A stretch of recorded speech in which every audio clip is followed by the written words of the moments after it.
오늘 저희는 지난 시간에 있어서 제자가 되는 방법, 제자가 되는 직분, 그 문제에 대해서 계속 공부하도록 하겠습니다. 이 제자가 되는 문제는 참 내용도 길고 그 의미도 아주 깊습니다. 오늘도 아주 중요한 내용들이 나올 것 같습니다. 자, 읽겠습니다.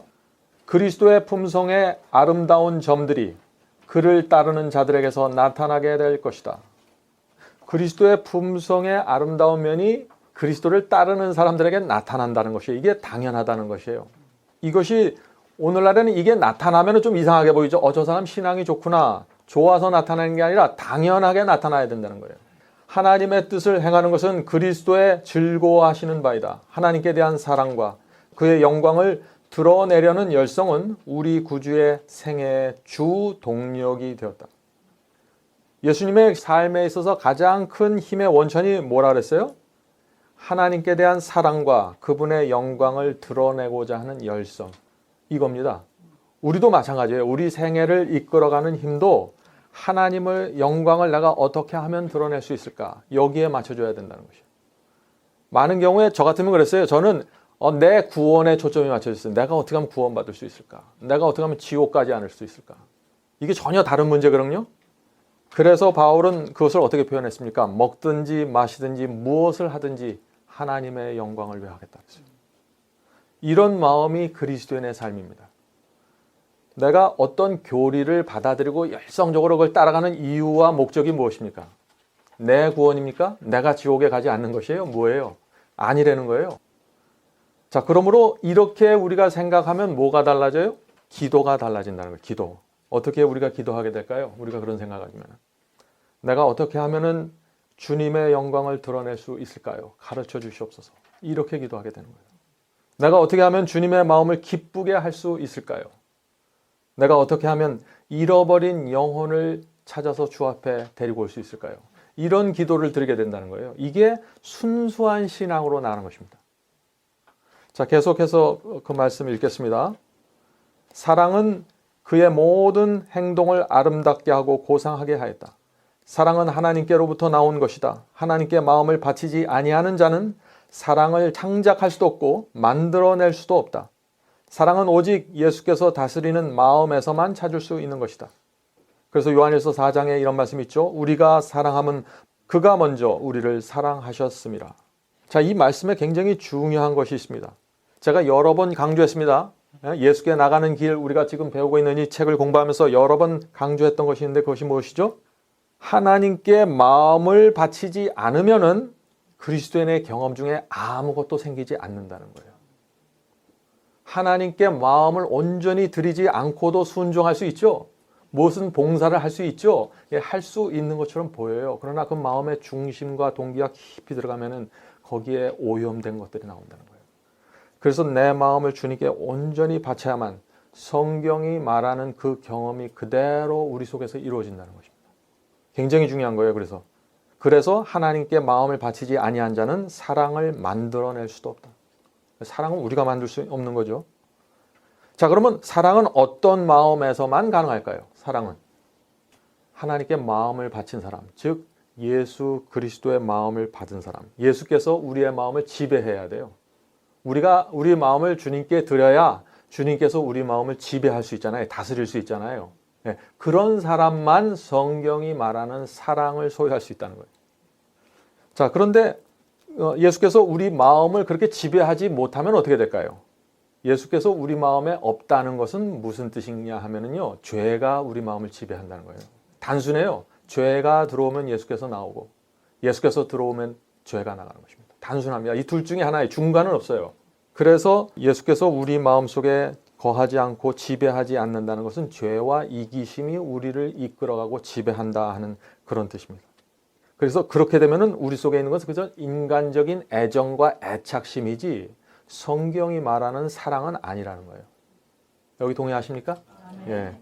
자, 계속해서 읽겠습니다. 하나님의 은혜로 말미암아 새롭게 된 마음에는 사랑이 모든 행위의 원칙이 된다. 사랑은 품성을 변화시키고 감정을 지배하고 정욕을 제어하고 증오심을 사라지게 하고 성정을 고결하게 한다.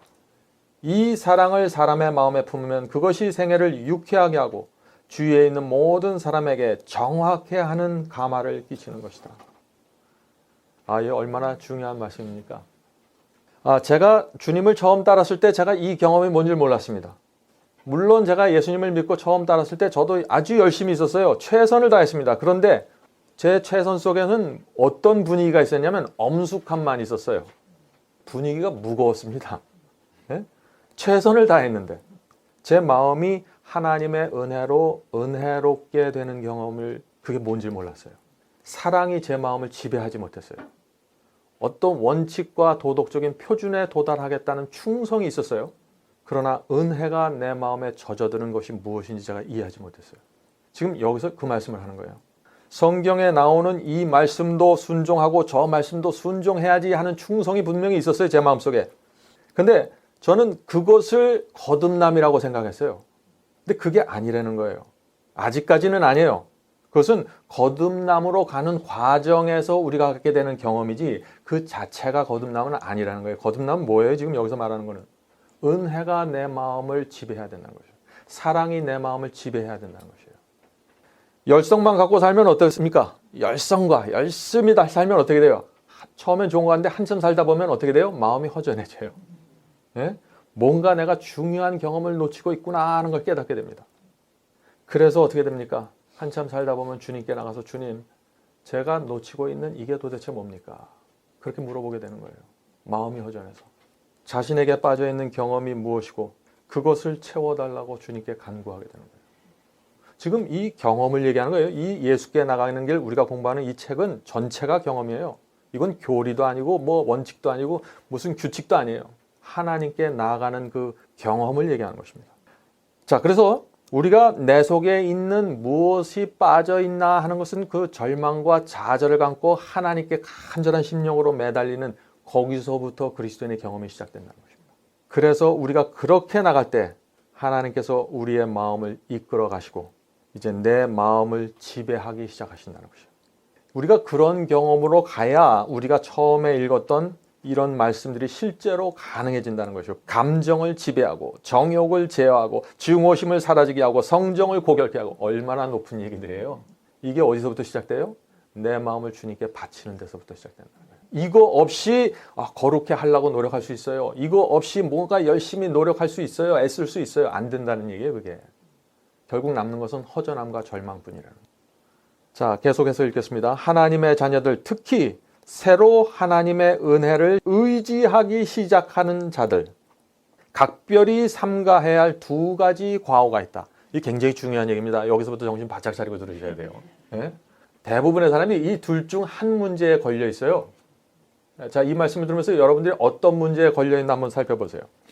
그 하나는 이미 말한 바와 같이 저희 자신을 하나님과 덤으로 융화시키기 위하여 자신의 행실과 자신의 힘을 의지하는 것이다. 예? 하나님과 하나가 되기 위해서 노력하는데 내 힘과 내 의지로 도전하는 거예요. 이게 제가 빠졌던 함정이었어요. 왜요? 이런 함정은 누가 빠져요? 하나님의 계명에 신실하게 충성하기 원하는 사람이 이런 미스테이크, 실수에 빠질 수 있다는 거예요. 근데 여기서 끝나면 안 되죠. 이런 덫에 걸릴 수가 있어요. 우리가 부족하고 연약하기 때문에. 실망할 거 없어요. 이후에 연결되는 경험이 있어요. 오늘 그래서 우리가 그걸 배우는 것입니다.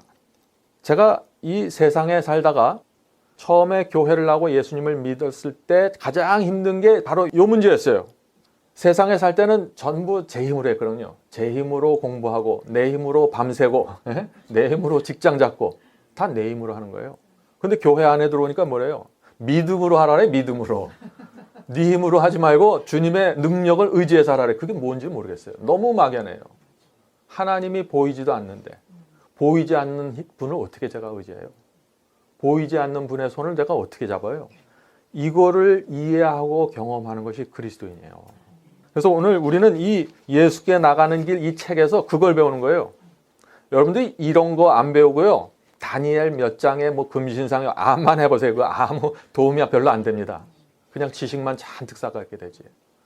자, 그래서 제가 하나님을 의지하면서 살아가는 게 도대체 뭔지를 몰랐어요. 어떻게 하는지도 몰랐고 또 그것을 저한테 경험적으로 가르쳐주는 사람도 불행하게도 없었습니다. 제 주변에.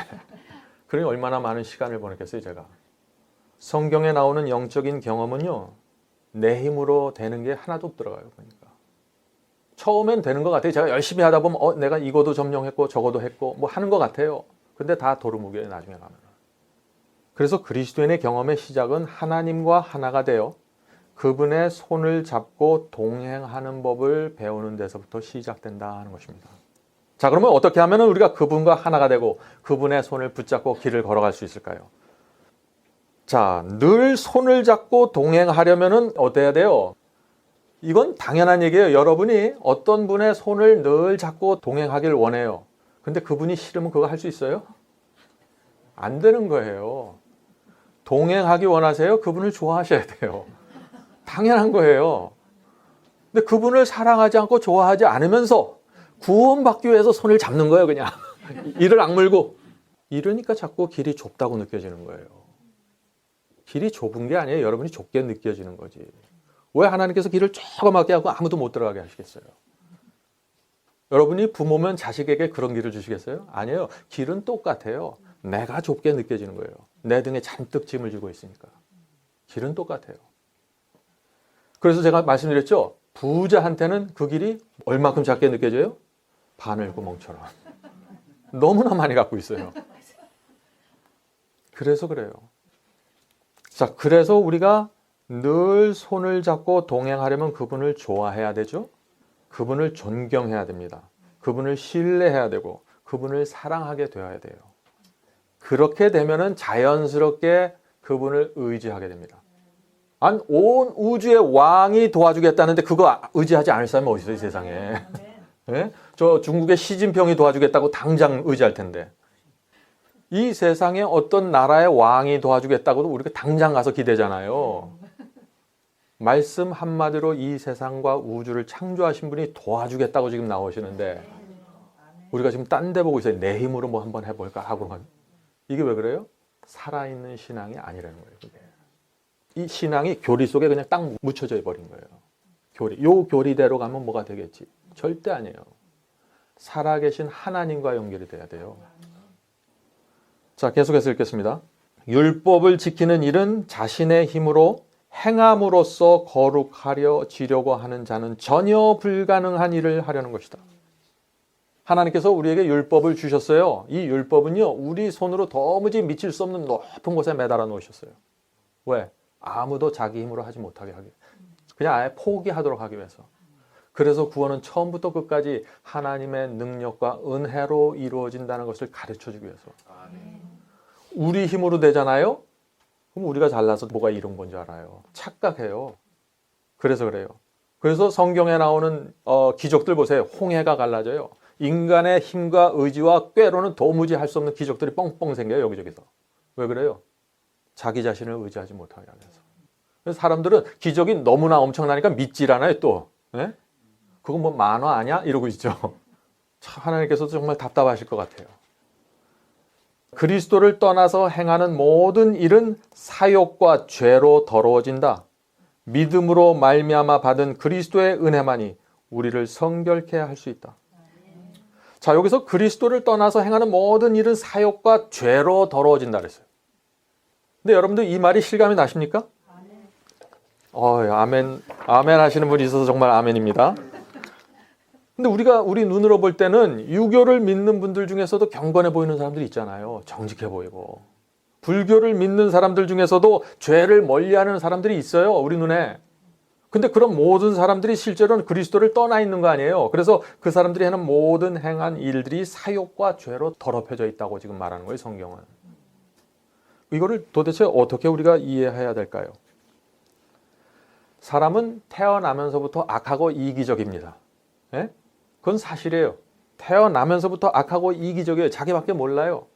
그런데 우리가 훈련과 어떤 종교를 통해서 어떤 도덕률을 통해서 어느 수준까지는 올라가요. 교육을 잘 받으면요. 가정교육이 좋은 아이들 보면 어느 수준까지는 올라가요. 근데 그 이상은 안 돼요. 성경이 말하는 이 거룩함과 의라는 것은 그 이상이에요. 인간의 교육과 훈련으로 도달할 수 있는 그런 수준이 아니에요, 이게. 왜? 이 성경이 말하는 의와 거룩함은 우리의 동기 깊숙이 중심으로 지금 들어가기 때문에 우리 마음 자체가 전체적으로 주의 마음을 받고 우리 마음을 버리는 요 마음이 교체되는 경험 없이는 우리 마음속에 있는 거 갖고 이렇게 저렇게 뜯어 고쳐 갖고는 안 되는 거예요, 그게. 그래서 성경은 새 마음을 받는 그 새 언약의 경험에 대해서 계속해서 얘기하고 있는 거예요. 사람들이 어떻게 돼요? 자존심 때문에 정결하게 행동할 수 있어요. 자존심이 세잖아요? 그럼 그 사람 정결하게 행동해요. 실수 안 해요. 정직해요, 그런 사람들. 자존심 때문에. 그거는 의의가 아니라는 거예요. 또 다른 사람들에게 받는 그 존경을 잃어버리지 않기 위해서 또 어떻게 합니까? 선을 행해요. 겉으로 봐서는 몰라요. 인간으로는 구별 못해요. 하나님께서 중심을 보시기 때문에 하나님께서 판단하시는 거예요. 여전히 그 마음 밑바닥에는 이기심과 정욕이 깔려 있는 채로 선을 행할 수 있다는 거예요. 인간이 받는 교육과 어떤 도덕률에 의해서. 그건 아니라는 거예요. 성경이 말하는 선과 성경이 말하는 거룩함은. 그것은 예수 그리스도의 마음을 받아들이면서 시작되는 거예요. 그 이전에는 안 되는 거예요, 이거는. 자, 그러면은 어떻게 우리가 예수님의 마음을 받아들일 수 있을까요? 제 경험에는요, 먼저 내가 얼마나 추하고 더럽다는 걸 인정해야 돼요. 내가 해도 이건 안 되는구나. 절망감에 부딪혀 봐야 돼요. 그래야 두 손 두 팔 두고 주님 손 들고 나갑니다. 저를 받아주시옵소서. 이런 고백이 나오는 것입니다. 그래서 내가 하는 모든 것은 이제 안 되는구나 하고 나에 대해서 진저리 치는 경험이 필요해요. 나에 대해서. 내가 나를 그렇게 좋아하는데 내가 왜 예수님께 나가요? 내가 나에 대해서 만족하는데. 내가 나에 대해서 만족하면 예수께 갈 이유가 없죠. 이렇게 내가 나에 대해서 지치고 진저리 치면은 이제 예수께 나가고 싶은 것입니다. 주님께 나가서 주님 제가 어떻게 해야 됩니까? 주님의 마음을 간절한 소원으로 기다리고 바라보게 되는 거예요. 자, 이런 기도를 드리는 사람이 어떻게 돼요? 그리스도의 마음을 받게 되는데 무엇을 통해 받아요? 믿음으로 받는 거예요. 바로 여기서 믿음이 나오는 거예요. 믿음. 네? 왜? 그리스도의 마음을 주는 게 눈에 안 보이잖아요. 손에 이게 잡히는 게 아니잖아요. 그건 내 마음으로 정말 주님께서 그 주님의 마음을 내 속에 주신다는 그 약속을 믿고 그걸 그대로 받는 거, 그게 믿음이에요. 그래서 믿음으로 구원받는다는 말이 그 말입니다. 그냥 믿기만 하면 주님의 마음도 없고 내가 마음대로 살아도 그냥 덜커덩 그냥 구원 주는 게 아니에요. 그게 믿음으로 말미암는 의가 아니에요. 믿음으로 주님의 마음을 받는 거예요. 자, 믿음을 통해서 주님의 마음을 받는다. 이게 무슨 뜻인가? 기도하면은 주시는 것으로 믿고 받으라는 것입니다. 기도했으면 받은 것으로 믿고 살라는 것이에요. 기도해놓고 믿고 받아들였는데 다음날 일어나서 뭐예요? 내가 받았나 안 받았나? 믿음이 없는 거예요, 이게. 그런데 내가 내 자신에 대해서 굴복하지 않고 정말 죄에 대해서 좌절하고 진저리 치는 그런 경험 없이 그냥 막연하게 주님 주세요, 내가 받겠습니다, 나 믿음이 있습니다. 이게 이렇게 해서 이루어지는 경험이 아니에요. 이해하시겠습니까? 믿음으로 받는다는 말이 무슨 의미인지 잘 기억하셔야 돼요. 그래서 시험과 유혹이 오면 어떻게 돼요? 믿음으로 내가 그리스도의 마음을 받았잖아요. 그러니까 그리스도의 마음이 내 속에 있잖아요. 그러니까 그리스도의 마음이 내 속에 있으니까 마음을 받은 사람처럼 반응하라는 거예요. 시험과 유혹이 올 때. 그래서 사도 바울이 너희 자신을 십자가에 못 박아 죽이라 그러잖아요. 자아를 십자가에서 못 박아 죽으면 완전히 죽어서 없어져요? 아니요. 여전히 육체가 살아있어요. 무슨 얘기인가? 사도 바울이 그래서 로마서에서 말씀하시잖아요. 너희가 죽은 것으로 여기라. 살아있지만 죽은 자처럼 취급하라는 거예요.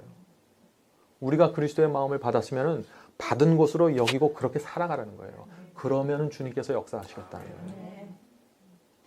그래서 마음이 흔들 때 그리스도처럼 기도하고 하나님께 매달리는 것입니다. 왜? 내 마음속에 그리스도의 마음이 있으니까. 오늘 많은 사람들이 오해하는 것이 있죠. 그리스도 예수의 마음만 받으면 그 다음부터는 자동이다 라고 생각하는 거예요. 내가 예수님의 마음을 받았어. 나는 거듭났어. 그 다음부터 난 자동이야. 저절로 다 되는 거야. 세상에 그런 게 어디 있어요.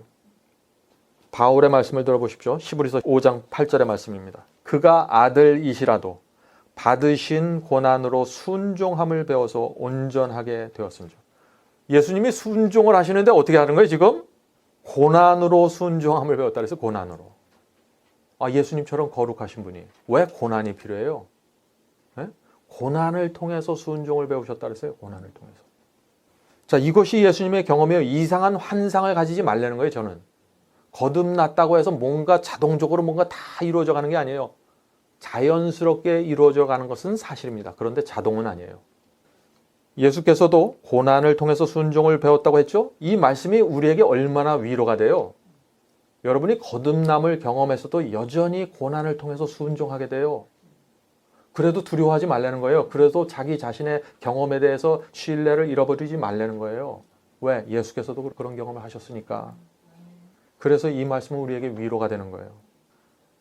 이 히브리서 5장 8절을 말하면 어떤 사람은 이렇게 해줘. 예수께서 받으신 고난은 우리가 받는 이 고난하고 다릅니다 라고 주장을 해요. 예수님은 우리의 모본이 아니시기 때문에 예수님의 고난은 우리의 고난과 다릅니다 라는 이런 얘기들을 하죠. 정말 그럴까요? 사도 베드로 말 들어볼까요? 베드로 전서 2장 21절. 그리스도도 너희를 위하여 고난을 받으사. 예수님께서도 우리를 위해서 고난을 받으셨어요. 왜? 예수님께서 왜 우리를 위해서 고난을 받으셨을까? 너희에게 본을 끼쳐, 모본을 끼쳐 그 자취를 따라오게 하려 하셨느니라. 얼마나 분명해요? 예수님께서 이 땅에 오셔서 고난을 받으셨어요. 고난을 받을 수밖에 없는 몸을 갖고 오셨어요. 왜요? 그 이유와 목적이 어디 있어요? 우리에게 모본을 보이시기 위해서. 우리가 예수께서 가신 그 발자취를 따라가도록 하기 위해서. 예수님은 고속도로로 갔는데 오늘 산둥성에 올라가라면 이거 되겠어요, 이게? 그건 모본이 아니죠. 알 수가 없는 거죠. 그러면 예수님의 경험과 우리의 경험을 전혀 비교할 수 없게 되는 거예요. 이 말씀 이해하십니까? 이거 굉장히 중요한 얘기입니다. 심지어 예수께서는 어떻게 해요? 눈물을 흘리면서 통곡하셨다 그랬어요. 아니, 예수께서 그럴 일이 뭐 있어요? 하나님의 아들인데. 근데 이 말씀 보세요. 히브리서 5장 7절이에요. 그는 육체에 계실 때, 예수께서 육체에 계실 때, 이 땅에서 사셨을 때 자기를 죽음에서 능히 구원하실 이에게 심한 통곡과 눈물로 간구와 소원을 올렸고 그의 경외하심을 인하여 들으심을 얻었느니라. 자, 이 말씀도 참 이상하게 들리는 말씀이죠. 예수님처럼 거룩한 분이, 메시아가 왜 통곡과 눈물로 간구와 소원을 올리셔야 하는가? 자, 근데 이 히브리서 5장 7절 안에 답이 있어요. 왜 그렇게 해야 되는지. 그는 육체에 계실 때, 예수께서 육체를 취하시고 이 땅에 오셨기 때문에 이렇게 기도할 수밖에 없는 거예요. 우리처럼. 우리와 형제가 되셨기 때문에 우리처럼 기도하는 거예요. 우리의 모본을 보여주시기 위해서. 그래서 예수께서도 우리와 같은 육체를 갖고 있었기 때문에 우리와 같은 시험과 유혹을 받으셨던 것이에요. 그런데 예수께서 우리와 같은 시험과 유혹을 받으셨을 때 어떻게 지금 반응했다는 거예요? 능히 구원하실 이에게 심한 통곡과 눈물로 간구와 소원을 올렸고, 죄와 유혹이 올 때 이렇게 반응하는 사람들은 예수께서 가시는 길을 갈 수 있다는 거예요. 예수님의 마음속에 죄가 얼마나 미웠을까요? 그 죄 때문에 십자가에 달려 죽으시는데 얼마나 미워하셨을까요? 우리는 죄를 너무나 쉽게 생각한다는 거예요. 예수님이 죄를 생각하는 것보다. 여기서부터 지금 경험의 차이가 너무나 심각하게 지는 거예요. 여기서부터. 그래서 예수의 마음을 받는 경험이 필요한 것입니다. 예수의 마음을 받으면 죄가 그렇게 싫어집니다. 예수의 마음을 받는다는 그 말 속에는 여러 가지 의미가 있는 거예요. 그냥 그건 친절하고 양순하고 온유하고 그것만 있는 게 아니에요. 죄에 대해서 저항하는 파워가 있는 거예요, 이 속에. 이게 이제 첫 번째 문제예요. 예수님을 믿을 때 빠지기 쉬운 첫 번째 문제는 뭐예요? 열성을 갖고 열심히 충성하고 하다가 율법적으로 빠지는 그 문제. 네? 그게 이제 첫 번째 문제. 두 번째 문제가 뭔가? 요 두 번째 문제에 굉장히 중요합니다. 자, 계속 읽겠습니다. 이와 정반대되면서도, 이 두 번째 문제 얘기예요. 이와 정반대되면서도 그보다 못하지 않게 위험한 과오가 있다. 첫 번째 문제만큼 아주 위험한 과오가 있다는 거예요. 그건 뭐냐면은 그리스도를 믿기만 하면 사람은 율법의 의무를, 하나님의 율법을 지킬 의무에서 벗어난다고 하는 것이다. 여러분들 이런 얘기들 많이 들어보셨어요? 여러분들이 다니던 교회에서 그동안. 예수 그리스도를 영접하면, 십자가를 믿으면은 이제 더 이상 율법에서 해방된다는 얘기. 더 이상 율법에 매달리지 않아도 된다. 율법을 지키지 않아도 구원받을 수 있다 하는 얘기예요. 왜? 은혜로 구원받는 거니까. 더 이상 순종은 필요 없다는 거예요. 지금 이런 얘기예요. 두 번째 문제가. 오늘날 대부분의 교회가 이 두 번째 문제에 빠져 있는 거예요. 즉 믿음으로서만 우리가 그리스도의 은혜를 받는 자가 되는 것이요 우리의 행하는 것은 구속의 문제와 하등 관계가 없다고 주장하는 것이다. 믿기만 하면 계명을 지키지 않아도 된다는 것이에요. 십자가 은혜가 있기 때문에 순종하지 않고 죄를 범해도 구원에는 아무런 문제가 생기지 않는다고 가르치는 거예요. 놀라운 것은요, 오늘날 대부분의 설교가 여기에 기반해서 이루어지고 있다는 것입니다. 네? 여러분도 그 사실을 좀 느끼십니까? 물론 죄를 범하라고 그렇게 설교하지 않죠. 순종하지 말라고 설교하는 건 아니에요. 그런데 어떻게 해요? 은근한 분위기를 만들어가요. 전격적으로 주님의 말씀에 충성하지 않고 온 마음을 주님께 드리지 않아도 구원받을 수 있는 가능성이 있는 것처럼 항상 제시합니다. 그래서 사람들이 마음을 집중하지 못해요. 뭐 충성 좀 하라, 순종하라고 하면서도 다른 쪽에서 또 딴 얘기하거든요. 그러니까 혼돈하는 거예요. 도대체 이게 뭔가 하고. 마치 예수님의 십자가가 모든 것을 해결해 주는 것처럼 제시하죠. 이게 두 번째 문제로 들어가는 큰 과오가 된다는 것입니다. 그런데 만약 이렇게 하나님의 말씀에 충성하지 않고 율법과 계명에 순종하지 않아도 어느 정도 타협이 있고 그래도 구원받을 수 있다면은 중세기의 사람들은 왜 이렇게 순교당했을까요? 그냥 타협해버리고 말지. 순교자가 나올 이유가 없는 거예요. 이렇게 믿으면은. 또 일곱 교회 예언 뭐죠? 요한계시록 2장 3장 보면 일곱 교회 나오잖아요. 일곱 교회 각 시대마다 구원받는 사람 누구라 그랬어요? 예수님께서 귀 있는 자들과 이기는 자들 두 무리예요. 성령의 말씀을 들을 수 있는 귀를 갖고 있는 자들, 이기는 자들이 죄와 세속에 대해서 저항하고 이기는 이 두 가지의 경험을 갖고 있는 사람들이 각 시대마다 구원받는 사람들로 표현되고 있잖아요. 계속해서 읽겠습니다. 그러나 여기에 있어서 주의할 것은 순종이라는 것은 다만 외모적으로 행하는 것이 아니요 사랑으로 하는 봉사인 것이다. 순종은 안식이 되어서 교회에 나오는 행위 그것만을 얘기하는 게 아니에요. 순종은 그 마음속에 사랑이 있어야 된다는 얘기예요. 어떤 사람은 순종하는데 어떻게 해요? 억지로 하잖아요. 봉사하는데 어떻게 해요? 짜증과 불평을 갖고 하잖아요. 아무 소용없다는 거예요, 그게. 그런 순종과 봉사는 왜 의미가 없어요? 하나님께 기쁨을 드리질 못해요. 자, 우리 자녀들이 뭘 시키면 해요. 근데 짜증을 내고 신경질 내요. 그럼 어떻게 돼? 시키지 못해요, 부모가. 나중에는 눈치 봐요. 짜증 낼까 봐. 그런데 그리스도인이 수십 년 동안 교회 다니면서 이런 마음의 불평을 갖고 순종을 하는 거예요. 하나님의 눈치를 보면서 내가 이거 해야 구원 주시지, 이거 안 하면 또 나 벌 주시지, 이런 생각 뒤에다 잔뜩 갖고 순종하는 거예요. 그래서 신앙이 성장하지 않고 내가 드린 모든 봉사와 헌신이 하나님께 아름다운 향기가 되지 못한다는 것입니다.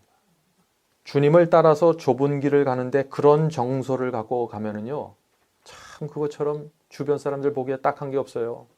예? 어떤 사람들은 좁은 길을 가요. 그런데 옆에서 보면 참 딱해요. 난 저렇게 가려면 안 가겠다. 이렇게 돼요. 하나님께 영광을 돌리지 못하는 거예요. 그게 바로 기쁨으로 가는 거예요. 기쁨. 자, 계속해서 읽겠습니다.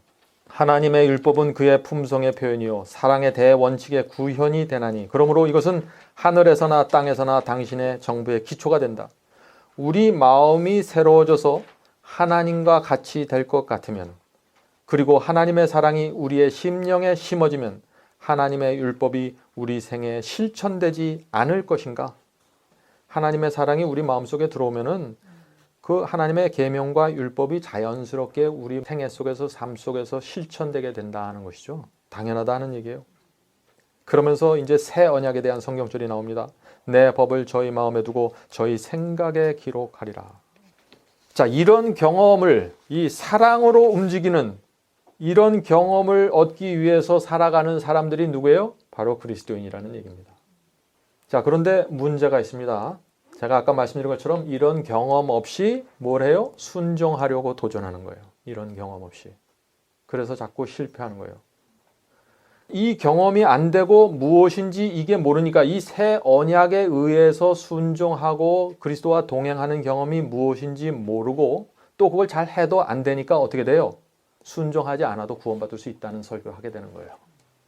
저도 설교하는 사람이지만은요, 설교는 내 경험 이상으로 올라가기 참 어렵습니다. 몇 번은 돼요. 몇 번은 돼요. 근데 매주는 안 돼요. 그건 그렇게 되는 게 아니에요.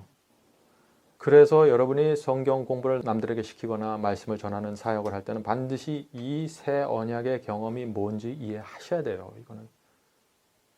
자, 그러니까 이 경험이 뭔지 모르면 어떻게 돼요? 순종하지 않아도 구원받을 수 있다고 자꾸 억지를 부리게 돼요. 억지. 왜? 내 속에 없으니까. 착각이에요. 내가 안 되면 다 안 되는 줄 알아요. 그거 아니에요.